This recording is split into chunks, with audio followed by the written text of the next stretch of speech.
Hi everyone, Melissa Looney. I would like to talk about some of our little storybooks. So I'm going to start with Animally. So I'll just read you a little bit.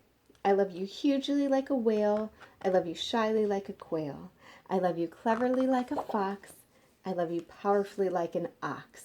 So lots of different animals that it goes through with lots of different adjectives.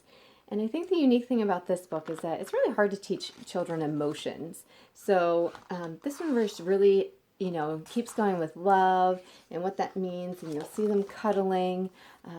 So just a really nice book there and wonderful message. I Am a Dirty Dinosaur. This one, fun fact, the illustrations are made with real mud. It doesn't come off, don't worry, nice and not dirty. Just the dinosaur.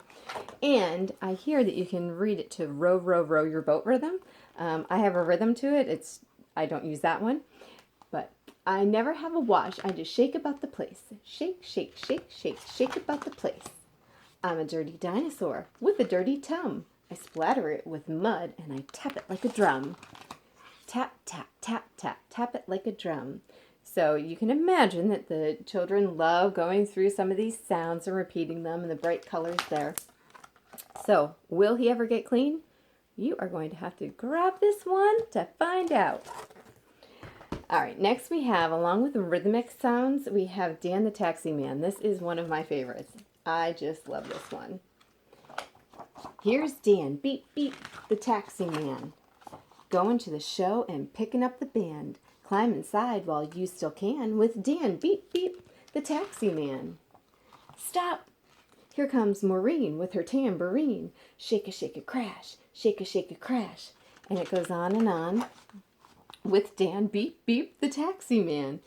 And so they can act out all the different musicians that he picks up, saxophone, guitar, things like that. Just really fun rhythmic book. Now, Tale of Two Beasts. This one has a nice little moral message behind it. So it starts off with the little girl and the strange beast. And she finds this little woodland creature and decides to take him home and play with him. And he runs away and she doesn't know why. And then the next story is the tale from the beast's point of view, the terrible, terrible beast. And so why is this little girl taking him? Where is she taking him to?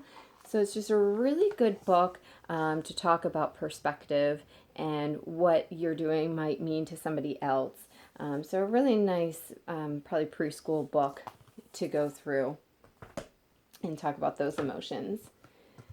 Cuddle Bear. Now, the next few books I'm going to show you have stuffed animals that can accompany them. Really, really soft plush animals too. This is Cuddle Bear here. One that I don't have tonight is Cordelia. And there's a little doll with that. Cuddle Bear is just about, picking up people when they're blue, being there for them, giving hugs, what it means to be a friend. Really beautiful illustrations. Great story there. Bob is a unicorn. Here's Bob. He is clearly not a unicorn. He is an elephant. Little Velcro unicorn there. But he thinks that he's a unicorn. And so he's just trying to believe in himself and find a friend who will play with him, play pretend with him. So just a really cute story about being true to yourself. What If Monster? Amazing book. Really wonderful to talk about fears, what children might fear, how to overcome your fears, things like that. Here's your little What If Monster guy. And Jonathan James is a little boy and he wants to try new things or do this and that. And there's this little what if monster in the background telling him, don't do this. What if you fall? What if you look silly? And so in the end, will Jonathan James stand up and take the move to do what he wants to do and find a new friend perhaps? Again, great book. You'll want to get it for the ending. Nibbles. Nibbles is a new one. This story has little flaps. He comes with, he's still in my packaging here, a little nibble guy. And children love this book. What happens is that Nibbles escapes. He is a book-eating monster, and so he ends up finding some of our classic books. Uh-oh, he's already started to eat through this one. He's eating his way through the pages. Here's Goldilocks and the Three Bears. But he ate through some of the pages, and now the story has changed. What are we going to do? So you have to find Nibbles and catch him in Little Red Riding Hood. So there are stories within the stories. And then at the end, do you catch him?